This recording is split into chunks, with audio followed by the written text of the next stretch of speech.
Mix by Grande Mix. Music by Raju Babu.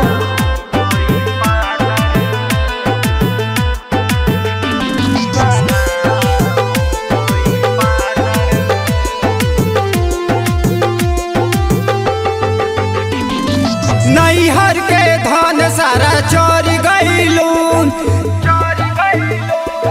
जाके ससुरवानी खोर गईलू। कैसे करी बर्दाश्त, दुख होता दिल के पास, तोहर जोहत जोहत आस दीवाना हो गई पातर। हो दीवाना हो गई पातर।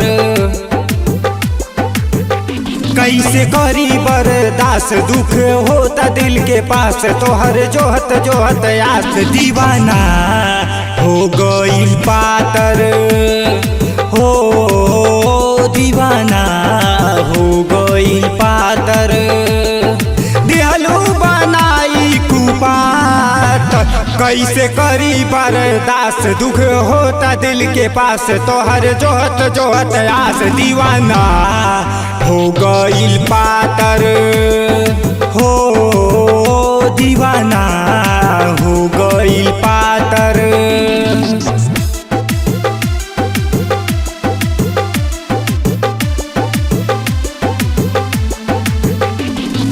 Mix by Grande Mix.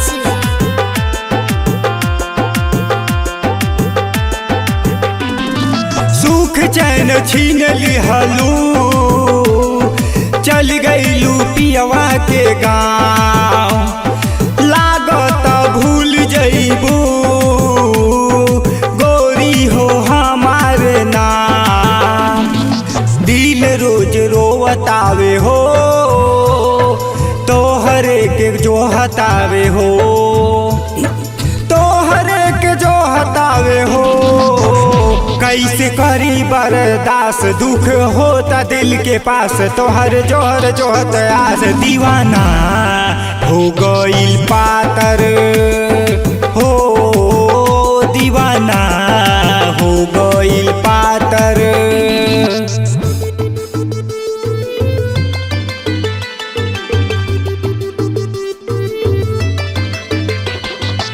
Music by Raju Babu.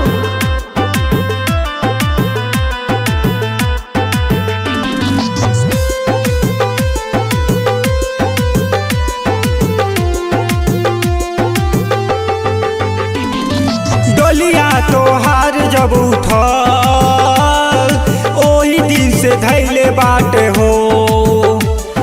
खो गई नींद चैन सारा, लागत नाही बाटे भूख। कृष्णा निदर्दी सबर जीत, केहू नाही बाटे अबही, केहू नाही बाटे अबही। कैसे करी बर्दाश्त, दुख होता दिल के पास, तोहर जोहत जोहत आस दीवाना हो गईल पातर।